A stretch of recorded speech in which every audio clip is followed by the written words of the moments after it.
राजकुमारी सुंदरी। सुंदरी एक राजा की बेटी थी।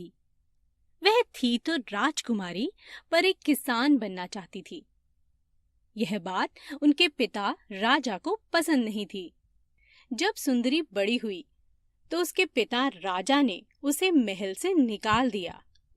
महल से बाहर रहोगी तो जीवन की कठिनाइयों को पहचान पाओगी, तभी तुम्हें होश आएगा। सुंदरी ने बचपन से बहुत से बीज जमा किए थे, तो उन्हें लेकर वह महल से बाहर चली गई। दूर किसी जंगल में एक झोपड़ी बनाकर रहने लगी। आसपास की जमीन पर उसने बीज बो दिए। सुंदरी कड़ी मेहनत करने लगी। इसमें बिल्ली, तोता और मकड़ी उसकी मदद करते थे। बिल्ली खेती का ध्यान रखती थी, मकड़ी झोपड़ी का ध्यान रखती थी और तोता सुंदरी को राज्य भर के सभी समाचार सुनाता था। वे सब मिलजुल कर रहते थे। सुंदरी के सुंदर हरे भरे खेतों का जब राजा को पता चला तो वह राजा इंद्र के पास पहुंच गए। उन्होंने इंद्र देवता से सुंदरी को सबक सिखाने की मदद मांगी। मैं धरती पर सूखा भेजूंगा, सुंदरी के खेत भी सूख जाएंगे। तोता उनकी सारी बातें सुन लेता है और सारी बात सुंदरी को जाकर बता देता है। सुंदरी ने फैसला किया कि वे नदी किनारे अपना खेत लगाएगी। सूखा तो पड़ा, मगर सुंदरी की फसल हरी भरी ही रही।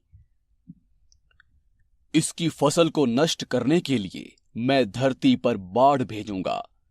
सुंदरी की सारी फसल बह जाएगी तो उसे अक्ल आ जाएगी। इस बार भी तोते ने सारी बात सुंदरी को बता दी। इस बार सुंदरी अपनी फसल पहाड़ी की ढलान पर लगाती है। फिर से पूरे राज्य की फसल बर्बाद हो जाती है, परंतु सुंदरी की फसल लहलहाती रहती है। अब की बार मैं सैकड़ों चूहे भेजूंगा। इस बार भी वफादार तोते ने सारी बात बिल्ली को बताई। अरे वाह, मैं अपनी सभी सखियों को चूहों को खाने के लिए बुला लेती हूँ। अरे बहुत मजा आएगा। जल्दी ही बिल्लियां सभी चूहों को खा गईं। इंद्रदेव बहुत नाराज हो गए। अब मैं चिड़ियां भेजूंगा, चिड़ियां सारी फसल को नष्ट कर देंगी। इस बार मकड़ी व उसके दोस्तों ने फसल पर जाल बुन दिए। चिड़ियां जब फसल खाने पहुंची तो जालों में फंस गईं। सुंदरी की फसल फिर से बच गई, परंतु राजा की मुसीबत बढ़ गई।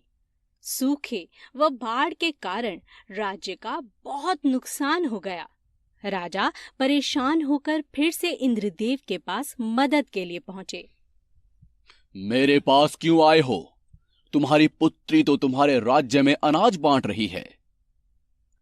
इंद्रदेव व राजा जब जंगल में पहुंचे तो देखा कि सुंदरी व उसके दोस्त लोगों में अनाज बांट रहे हैं। राजा यह देखकर बहुत शर्मिंदा हुआ और उसने अपनी बेटी पर बहुत गर्व महसूस किया।